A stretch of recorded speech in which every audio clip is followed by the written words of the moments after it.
Hello friends, कैसे हैं आप सभी लोग। आई होप आप सभी ठीक होंगे। माय ब्लॉग्स में आपका स्वागत है। तो गाइस, मुझे पता है आप लोग कहीं ना कहीं मेरे रिएक्शन देखते होंगे ना, तो आप लोग को ये लगता होगा कि इसको क्या पड़ी है या ये क्यों बनाती है उसके बारे में वीडियो या क्यों बना रही है।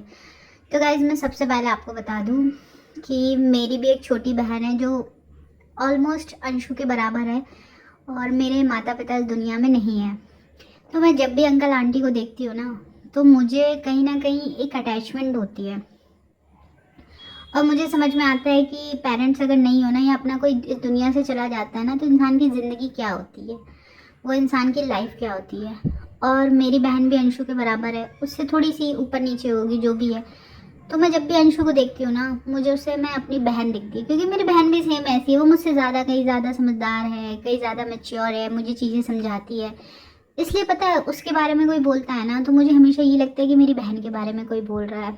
और मेरे पेरेंट्स भी मतलब बीमार हो गए थे, बहुत सारी चीज़ें हुई थी। तो मुझे यही लगता है कि यार नहीं, जब कोई अपना जाता है ना तो बहुत बुरा लगता है। इसीलिए जब तक वो ज़िंदा है ना, उनकी वैल्यू करो, और पेरेंट्स की स्पेशली। इसलिए मुझे जो अंकल आंटी है ना, उनसे एक अलग टाइप का अटैचमेंट है, एक अलग टाइप का लगाव है।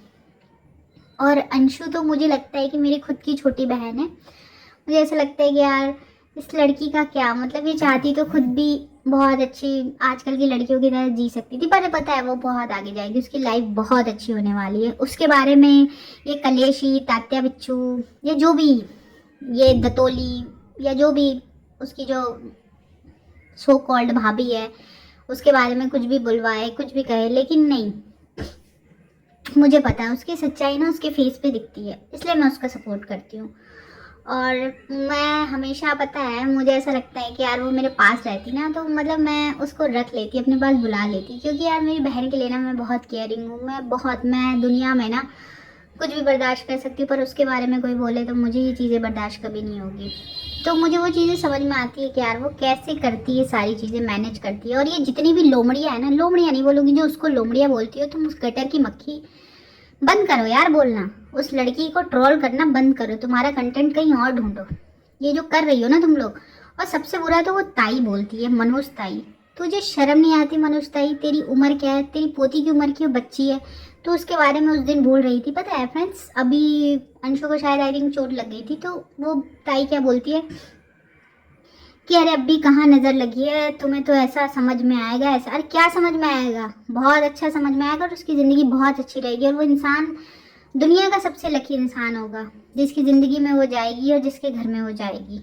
और सेम वो, पता है, वो लुक्स में भी मेरी बहन जैसी है, उसके बाल सेम टू सेम उसके जैसे हैं। तो मैं उसको देखती हूँ ना, तो मुझे ऐसा लगता है कि यार मेरी छोटी बहन है। और अंकल आंटी ना, सच में, वो अगर वो लोग वीडियो सुने ना, तो आप लोग प्लीज़ दुखी मत होइए। वो लोग बिन बहुत बदकिस्मत है जिनको आपका प्यार नहीं मिल रहा है, जो आपके छत्र छाया में नहीं रह रहे हैं, या जिन लोगों ने आपको बदनाम किया, वो लोग बहुत बदकिस्मत है। उन लोगों को ये चीज़ें नहीं समझ में आती है कि जो गार्जियंस होते हैं ना, क्योंकि अंकल आंटी का बिहेवियर ना, मुझे तो लगता है कि यार इतना, जो ड्रीम बहू है ना, उनके मायके वालों ने भी इतना प्यार लाड़ प्यार नहीं दिया होगा जितना वो यहाँ पे रह ली। इतना सब कुछ करने के बाद भी वो लोग अपने घर आने दे रहे हैं, वरना भाई कोई नहीं सहता इतना। तो अंशु के बारे में मैं यही बोलूँगी कि तुम जो कर रही हो बच्चे, बहुत अच्छा कर रही हो, बहुत सही रास्ते पे चल रही हो। बिगाड़ने वाले बहुत मिलेंगे, लेकिन मैं एक बड़ी बहन के नाते तुम्हें यही बोलूँगी ना कि हमेशा अंकल आंटी का ध्यान रखना, और सही रास्ते पे जा रही हो। और ये जो ट्रोलर है ना, मक्खी, कीड़े मकोड़े, तुम्हें कुछ भी बोले, तुम्हारे भाई लोग जहाँ से देखते होंगे ना, बहुत खुश होते होंगे, और बहुत अच्छा लगता होगा उन लोगों को, और वो तुमको ब्लेसिंग देते होंगे। और सबसे बड़ी बात पता है, तुम्हारे वो माँ बाप जिन्होंने तुमको जन्म दिया, और तुम्हारे कर्म के माँ बाप जिन्होंने तुमको संस्कार दिखाए। भाई नहीं होती आजकल की लड़कियां ऐसी, देख लो यूट्यूब पे कितनी सारी है जो उससे बहुत उम्र में डबल है और क्या क्या कर रही है ना। और अंकल आंटी को यही बोलूँगी कि आप लोग को ना किसी को साबित करने की ज़रूरत नहीं है। आप लोग की सच्चाई, आप लोग का जो बड़ापन है ना, वो आप लोग की आंखों में दिखता है। तो फ्रेंड्स, बस यही बोलना चाहती थी कि आपके घर में जो भी है आप उनकी वैल्यू करें, और आपके घर भी छोटी बहन है ना, जैसे मेरे घर में है, तो ऐसे जो मनहूस और दतोली और तात्या बिच्छू लोग हैं ना, उनसे हमेशा बचा कर रखें, क्योंकि ये लोग ना, ये बहुत अजीब किस्म की औरतें होती है, अपने ज़िंदगी में नाखुश होती है, इन्हें जलन होती है और इन्हें ना वो लोग अच्छे नहीं लगते जो सच में अच्छे होते, इन्हें अपने जैसे लोग अच्छे लगते हैं। तो यही कहूँगी कि कंटेंट के पीछे इतना मत पागल हो कि एक छोटी बच्ची और बूढ़े माँ बाप की बद्दुआ तुम लोगों को लग जाए। और कलेशन, भगवान का नाम ले, खूब डॉलर छाप लिया, जाके भगवान का नाम ले, थोड़ा अच्छा भी लगेगा, थोड़ा तेरा मन भी लगेगा। ये बुढ़ापे में क्यों ये सब चीज़ें कर रही है, हाँ? और सबके बारे में ज़िंदगी में घुसते रहती है कि जगत दीदी क्या कर रही है। अरे तुझे क्या करना है, कोई शादी करे कि ना करे? सच एक है जगत भैया, उनके बारे में उसका नाम ले लेके वीडियो बनाते रहते। अरे क्या करना है? सबको बद्दुआ देने का ठेका लेके रखा है। ये जितने मुझे लगता है ड्रीम बहू के जो सपोर्टर है ना, मैंने इतने पागल सपोर्टर किसी के नहीं देखे। अरे तुमको मतलब तुम उसके बदले के पाप क्यों कमा रहे हो? इतना गंदा गंदा किसी को बोलना, तुम पहले देखो ना कि कौन सही है कौन गलत है।